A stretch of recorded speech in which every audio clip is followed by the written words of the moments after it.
Welcome back to another edition of Big in Biz with DiVizzio. My guest today is Jan Leadbetter. She is an independent beauty consultant. We're going to talk about getting beautiful, talk about getting handsome, and everything in between. Stay tuned.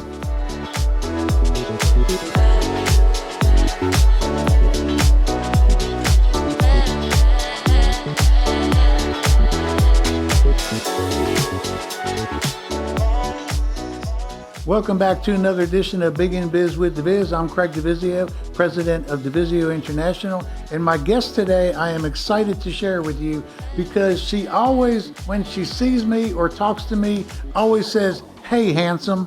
And it just makes me feel so good. Yeah, we're talking today with Jan Leadbetter. She goes by Gig. We are classmates. We graduated from high school at the same time, and we bumped into each other at the last reunion and got into a conversation where we were saying, "What are you doing? What am I doing?" And I was talking to her about the videos I was shooting on YouTube. And she said, "Well, what are you doing? You're obviously in front of lots of bright lights being in a recording studio. What are you doing for your makeup?" And that launched us into a conversation where she was able to tell me about her being an independent beauty consultant now for 15 years. And so I'm actually a client of hers. Let me tell you a little bit about her. We graduated high school together. For the majority of her career, Jan has been a nurse, primarily working in dialysis. I mentioned she's for 15 years now, been an independent beauty consultant. She has 2 children, 6 grandchildren, 14 dogs. I don't know about that one, where they go, up there out on a farm somewhere, and 3 horses. And crazily enough, she loves fence jumping. That's got to be scary. I can't. She's a golfer. She loves traveling the world, and she's renovating a 1970s home. Loves good food, great wine. And I got to ask her at the end where the name Gig came from. But Jan, it is a pleasure to have you on the show. Welcome. Thank you. Finally, I'm here. Finally, you're here. Yeah, we've had, and this is not unusual, and I'm sure the viewers are aware, every now and then we have technical difficulties, but we got through all those and we're ready to go today. We want to talk about becoming more beautiful and more handsome. And who doesn't want to know about that? And from the conversations, Jan, that we've had in the past, there are a lot of people who really are maybe not up to speed on that and could be doing a better job of it. And that's what we're going to talk about today. The first one you had on your list was foundation matching. Why are we talking about foundation matching? What's so critical about that part of it? The one nice thing about foundation matching is it eliminates the imperfections that people see in their skin. Most people, at least most women, want to have that beautiful face that's oval, that looks like we did when we were 15. Our skin is perfect at 15. After that, it goes downhill. Daggone it. So we want to maintain the look like we did at 15. So foundation actually protects your skin. If you think about it being like a plexiglass, it protects your skin from all the environment, the pollutants. Yes, all of the, I can't even think. I've been up too early today.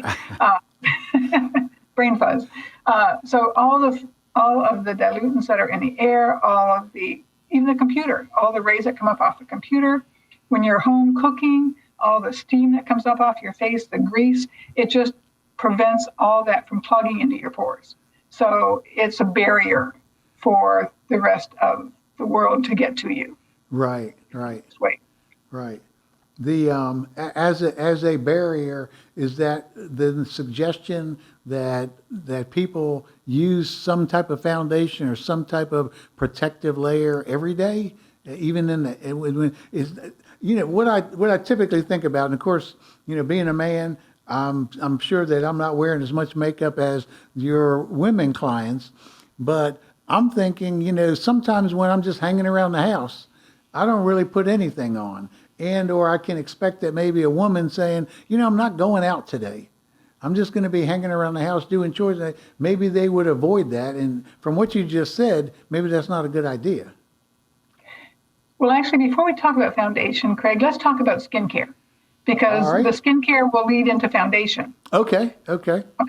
So I don't say most people, a lot of men and women in the United States, Canada, the Western world are now taking better care of their skin than they did decades ago. I know when I grew up, my mother was big on moisturizing my face.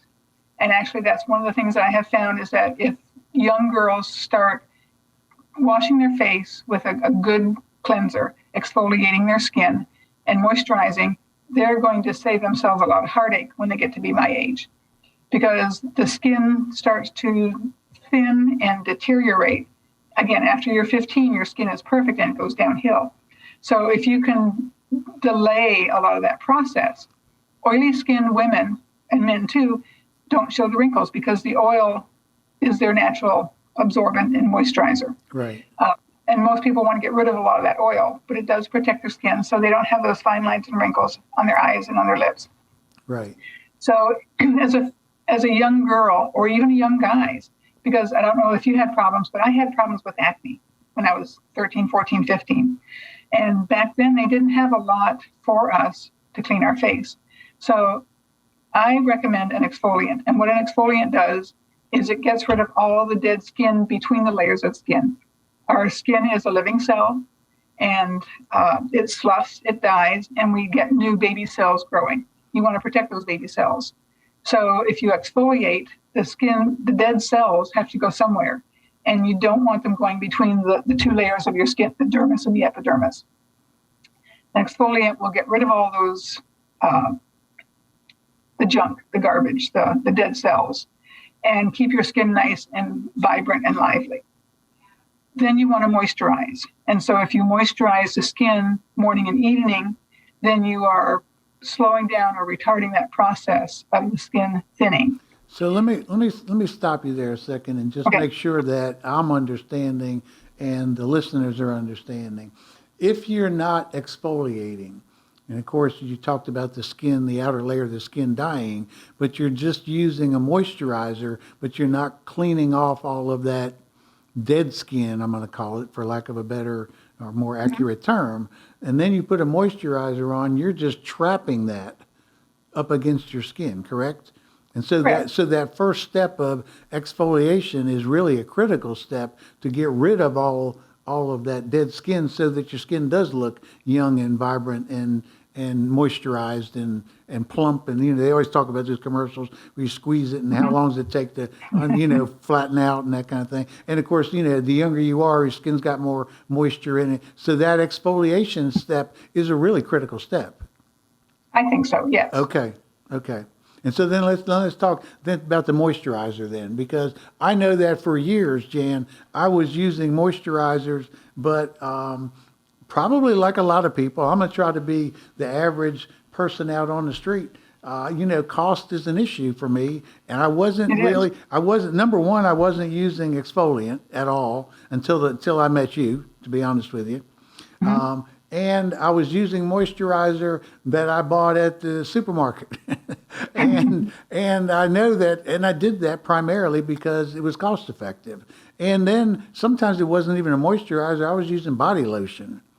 Mm-hmm. So I know I'm doing a lot of things wrong, but I'm probably also, like a lot of your people that you bump into, probably just like me, doing a lot of things wrong because they've never had any, let's face it, a lot of guys have never had any beauty consultant advice, Right, exactly. Well, and the one thing, when we started you on the exfoliant, remember you said your face started to liven up or brighten up. Right. So a lot of people have the dark spots on their face, right, and then they wonder why, and sometimes it's because of the dead skin that's between the layers. Okay. Some of our skin will die when we're going to bed at night and fall on our pillow. But same with the rest of our body. But mostly our face. And when you're walking around and people see you, what's the first thing they see? Right. And that's the first thing they're going to remember. They're not going to remember your hairstyle in most cases. They're not going to remember what you wore, but they'll remember your face, your smile. That's what lingers. That's where we focus. Yeah, that's where we focus. Exactly. Yeah. Eye to eye.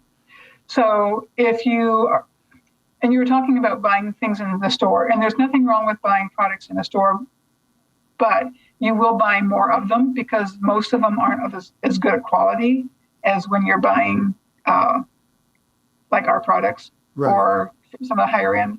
And sometimes if you do a cost analysis, you will find that you use the more, when you first get started, the more you use, the less you use. So as your face gets toned and moisturized, you're not using as much. You're just using small amounts. Okay. So over a time frame, even though it may seem expensive at first, it's more cost effective. So yes, you can go to Walmart and buy any of their products there and slather your face up, and you'll find that next day, or even afternoon, you're slathering more because it's not holding. The one thing I would say is if you start with one product, stick with that product. I have a lot of ladies who, oh, this is on sale. Oh, they're now advertising the retinol in this. Oh, now we want this. Stick with one product. Don't be one of these roller coasters. Yeah, one of the things that you mentioned to me that I remember saying, well, that's got to be important. You talked about using products from different brands and that be based on the ingredients in them, they may be fighting each other. Right. Talk a little bit about that. What's going on there? Well, some of the products will cause chemical resistance down the road and can actually damage you more than help you. Our company has fantastic scientists, and the doctors are always looking to integrate their products. So if you want to customize your skincare, you could mix and match the different products that we have. A lot of the other companies don't. If you buy the set, then you need to stick with that set. You can't buy another set like from I don't want to say Merle Norman, but whatever the right. Oil of Olay, you need to stick with that set, because if you try to go different and mix and match your own, you're going to get chemical warfare down the road, because most of the products aren't integrated. With our company, they have taken the time to figure out women's skin. Our skin changes, men's skin changes. It's not static. It's always evolving and changing. So one time we might be a little oily, or in the winter we might be even drier. So we may have to mix and match depending on the season, what's going on with our body with hormones, if you're taking medications, if you've got illnesses. So all of that interacts with your face. So the easiest thing is when you start with a product, stick with the product. Don't grab from this one or grab from that one just because on TV it sounds better. Then change the whole product.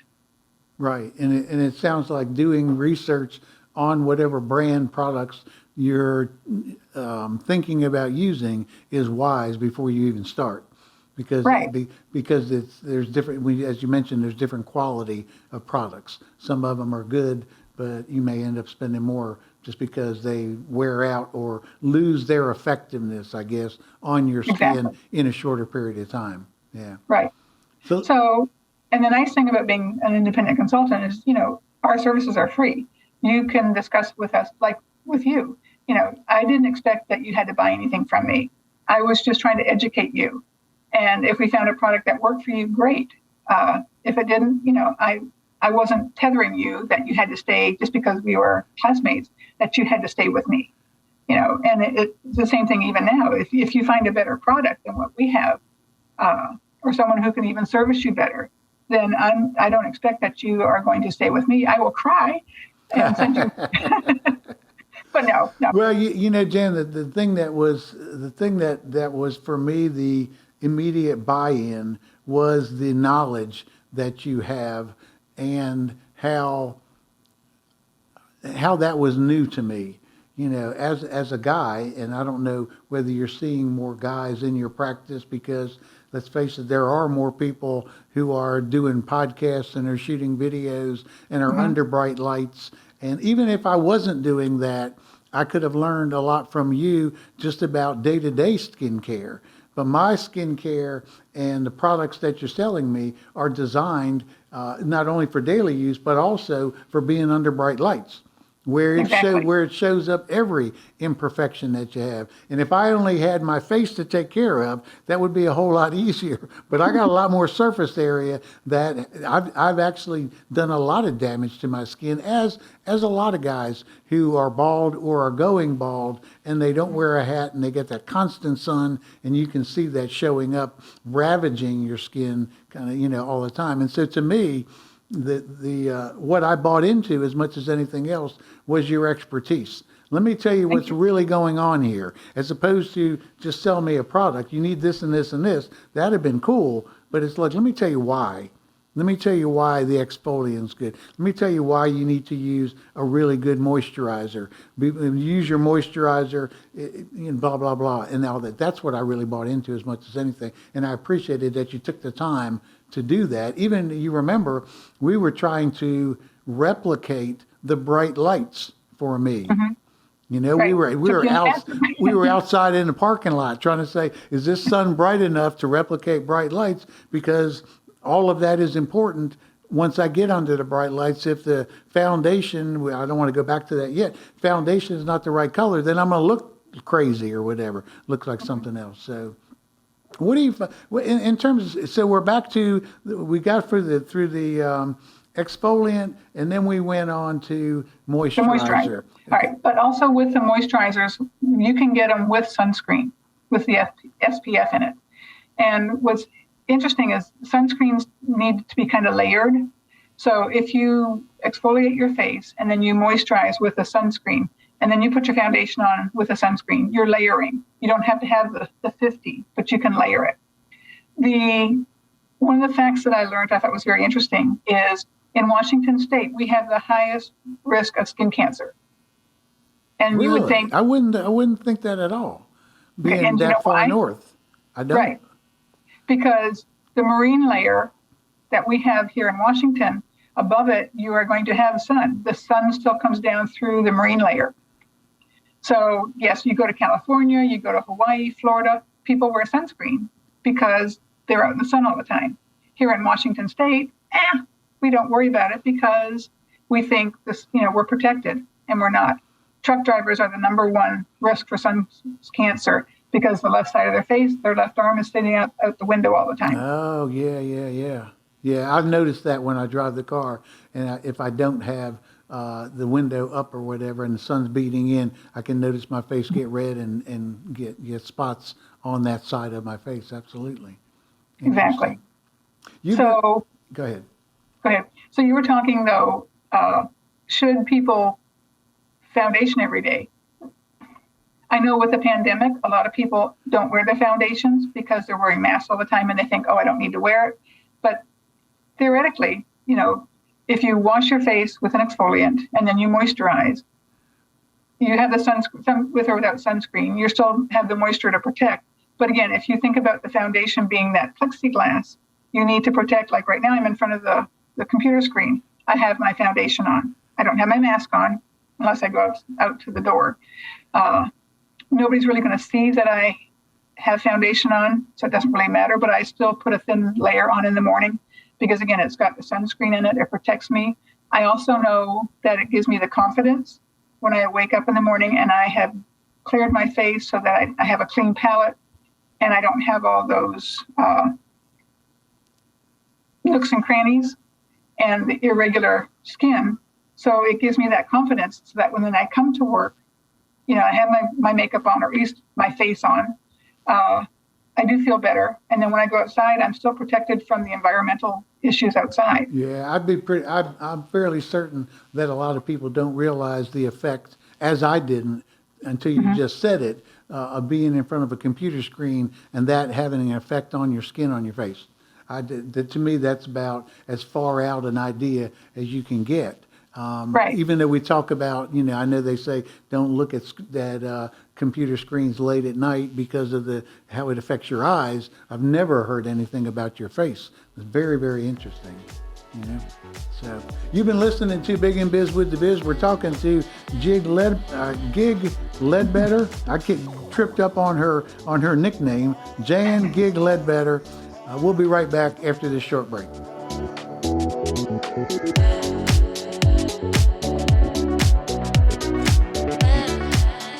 the number one reason why most people are unsuccessful is that they hate doing the work. Man, I don't even want to think about thinking about getting prepared. For those of you who are really struggling with, I don't really want to do the work, I've done most of the work for you. I've made the process easier. All you got to do is pick up one piece of material and everything that you need is there. I guarantee it. I've got thousands of students from my classes who've been successful using this approach. I know it works. You need to up your game. You can do it, but you got to figure out what's the best way for me to do it. You know you need to start preparing now. Everything that I knew over 40 years is in my book and in my interviewing skills online course. Everybody's got a favorite learning style. All you got to do is watch it, read it, listen to it. See ya. And welcome back. We've been talking to Jan Gig Leadbetter about everything to be beautiful or handsome, depending on which one you want to be. We left off talking about moisturizer. Jan, pick it up there. Where do we go from there?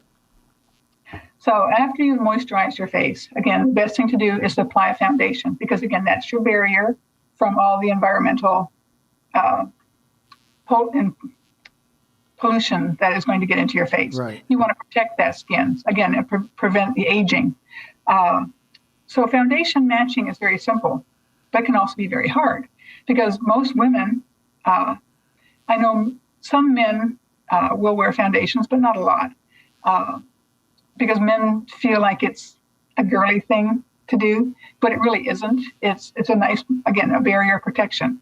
So women will go to the store and they'll see all these different colors and they put it against their arm and they'll test their arm and go, okay, it looks good. They go home, they put it on their face, it doesn't look good. The problem is my arm and my face are two different colors. Yeah. So as a beauty consultant, we do ask questions. We need to find out if your oily combination skin or your skin is dry, makes a difference on your matching. Most people who have oily skin want a matte foundation so that it absorbs that extra oil. I have very dry skin, so I want to look more luminous, have that dewy look. I want to look like I've got the oil on my face. Right. So it's really hard to foundation match on your arm. So as a consultant, we take our product and we have little applicators and we do test strips. And so when we've asked you the question, do you burn when you go out in the sun or do you tan right away? So different questions that we ask to know if your skin is yellow, pink based, or if it's neutral, because your base of your skin will never change. I am yellow skinned and mine will never change. I am not a pink skinned person. So we do the foundation matching by we take a sample of the different foundations. I can look at you. Well, when we did yours, I looked at you and I had two different foundations. We do a test strip. So we put a strip on your face and then put another strip of another color. And then we wait about a minute or two and see which one absorbs into your skin so that when you turn your face, you can't see what we just put on your face. That would be the color foundation that would be for you. So obviously from that, all the people who, as they walk around, look like a clown, okay, excuse me for saying that, but you can obviously tell it's almost like they took and they caked stuff on their face. They're using the wrong color, they're not matching it correctly, or they're using too much, or both. Or both. Right. Or and some women like the layered look, and it's funny because like down south, women down south put on a heavier makeup than up north, and same as like East Coast, West Coast. So depending on where you live, your foundation choices tend to be a little different. Now, what accounts for that? Is that just a social thing, or is it why is that? Part of it's social. Part of it is the history. Okay. It's like some of the women in the South have the bigger hairdos. Right. That's just how they've grown up. That's their style that they like. So that all plays into your foundations and your makeup. Foundation is considered skincare. It is not makeup. Makeup is doing your eyes, putting your cheek on, putting your lips, blush, that sort of thing. That is considered makeup. Foundation is skincare. Okay. So when we talk about that's not what I would have thought. So I'm not putting any makeup on. I'm just doing skincare. you're doing skincare. Okay, I thought I was putting makeup on. You know, No. I've got it. I've got it down in my basement where the studio is, and of course, when I have guys over to the house, I always get ribbed. What are you doing, putting all that makeup on and everything? And I always thought that it was. Of course, you know, I'm sure if Arnold Schwarzenegger and Sylvester Stallone for their movies can have makeup applied, that's how I rationalized it. Okay, listen, these guys are doing it. They're bigger, tougher than I am, so I can do it. But I always thought that I always tell people I got to go down and put my makeup on and do my videos. And actually, I'm just skincare stuff. Your skincare, Okay. yes. Okay. So you are protecting your skin from all these environmental issues when you put on your foundation. You know, that one thing, 100% honest feedback from me. Maybe they need to market those products differently to men, because I felt like I was putting on makeup. If somebody said, Okay. no, you're just taking care of your skin and this is what you do, to me, there may have been a little bit less of a stigma or a little bit less discomfort in purchase. Does that make sense? Yes. Yeah. It's interesting though. I think the reason men in the U.S. are starting to use more skincare is because of the European men have always been ahead of the market, and they believe in taking care of their skin and their face. Right. Right. Again, it's the first thing you see when you meet somebody. Right. Right. Yeah. Yeah. So okay. So now we've matched. We didn't do foundation on our arms. We put it on our face to make sure. Yep. What about the lighting I guess that's why they've got those different mirrors with the different lights, right? The nighttime light or whatever.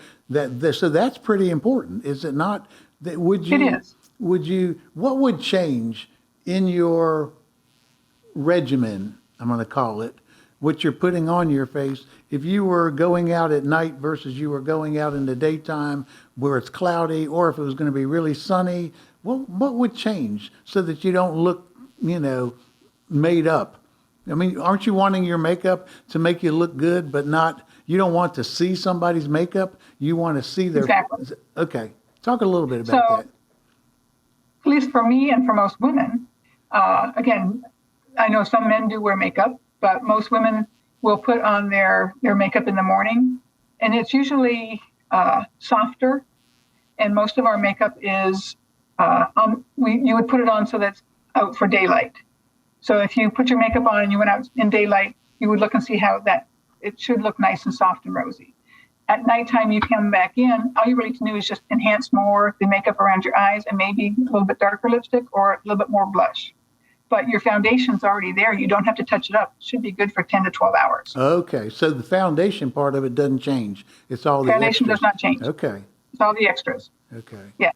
Yeah. And for the guys, again, for women who are putting on makeup, the big, I guess, tip I would say is blend. You put on your eyeshadows, you put on your cheek color.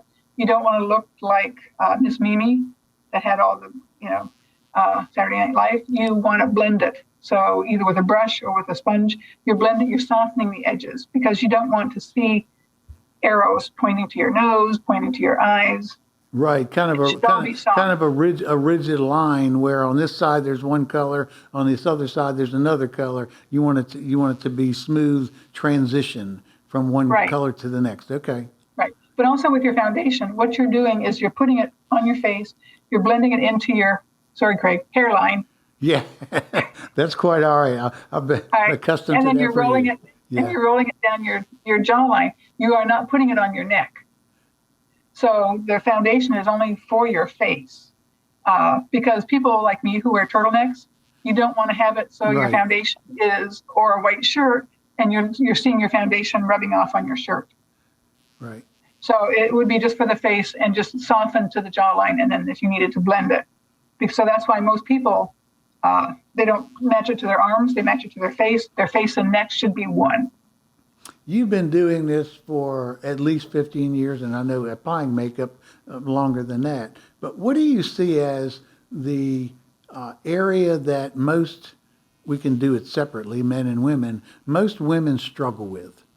that you would say, hey, you know what, you need to do a little bit more research here, maybe take a little bit more time, maybe try some different products? What do they struggle with, or is there nothing that's a common thread there, that everybody is so individual that you can't say, you know, the number one issue that I see with most women and their makeup is?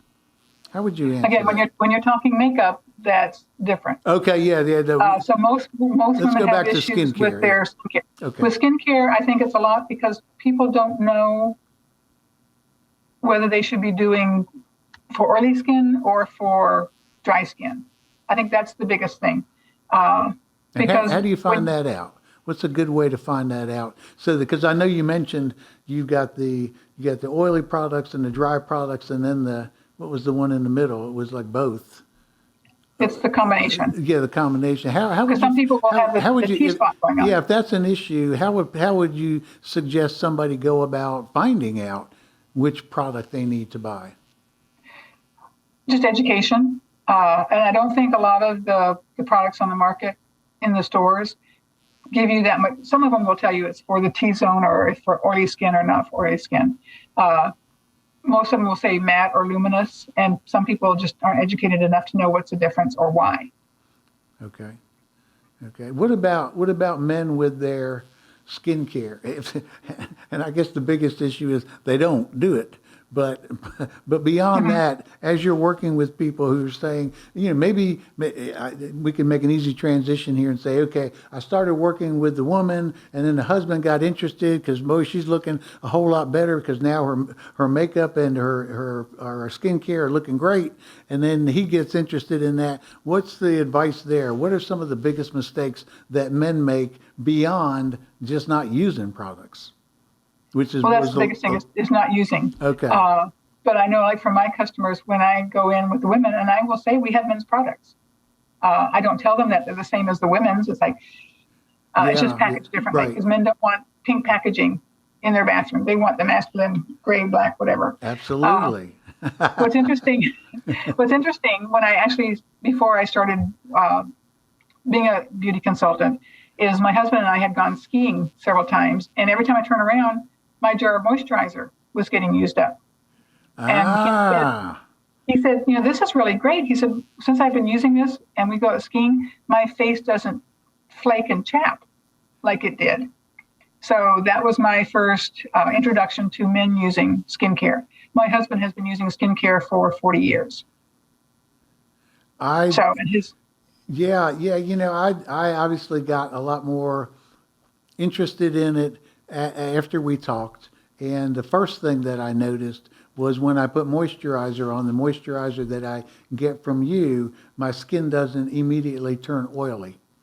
You know, the other moisturizer that I was buying out of the grocery store or whatever, I'd put it on and it was almost like, you know, an hour later, it just sat there. Yeah, it was like my face was shiny almost because it was so oily. And so the product that I'm using now is it's almost like, I mean, I have it on, I can feel it, but it doesn't. I don't radiate when I go in front of a light somewhere because it's shiny. And you don't drip oil. Right. Let's go to the makeup area now, and again, talk about what are some of the things that you're seeing as you see client after client after client. What are some of the commonalities that you're wanting to correct? You know, that it may be through education and maybe through different products, but what are some of the things that you see that people, your tips to people, hey, you know, pay attention to this, make sure you're not doing this. What are some of those?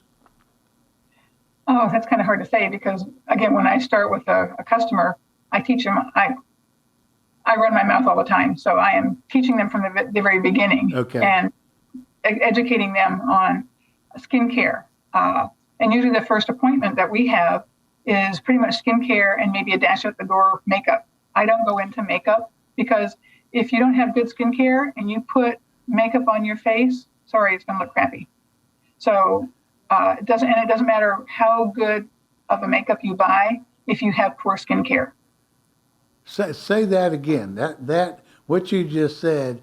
I'm pretty sure that there are viewers who are going, no wonder why things don't look right. Right. So if you, no matter what price you pay for your makeup, if you are not using good skincare or good cleansing, moisturizing techniques on your face, then it doesn't matter how much you pay for your makeup, your face is still going to look crappy. It's still going to look like Miss Mimi. Yeah. And you'll wonder why you're spending all that money and not getting the results that you deserve or you want. Yeah, interesting that you would say that, Jan, because I know, and maybe it's just the women that I bump up against. I don't really think so, but it could be that oftentimes I'm saying, whether I don't know that I say this to their face, directly. I'm trying to be a little tactful here, but it's like, you really don't need as much makeup, is what the word I use, as you Right. are putting on. To me, there's a lot of people who are putting on just too much stuff, and it's almost like you don't need that much. It's actually detracting from your face as opposed to enhancing your face. Would you agree I with think that? And I that, do agree with that. And I think because I think a lot of it is that women they lack the confidence. When we are in our teens and in puberty and we have the acne, we don't feel very pretty. Sometimes people don't tell us that we're very pretty. I know I was lucky growing up. My mother and father always, supported us and always told us how pretty we were. But again, puberty hits and you become an introvert with yourself because you don't feel pretty. You look at somebody else and you think, gosh, I wish I looked as pretty as she did. I did that in high school. I looked at Bev, I looked at Connie and think, I didn't stand a chance compared to them. So I think a lot of the times, I know for me also, when I first got married, I wore a ton of makeup because that's what gave me the confidence and made me feel pretty. When I looked in the mirror, I felt pretty. okay. Took my makeup off and it wasn't there. I lost that image of how I wanted to look. So I think, again, you're right. More is not better. Sometimes just going to soft, neutral tones to enhance, and that's what we try to teach, is to enhance the woman's natural beauty and not pile it on with artificial makeup. Right. And then we also need to teach them to be, liking the way they look.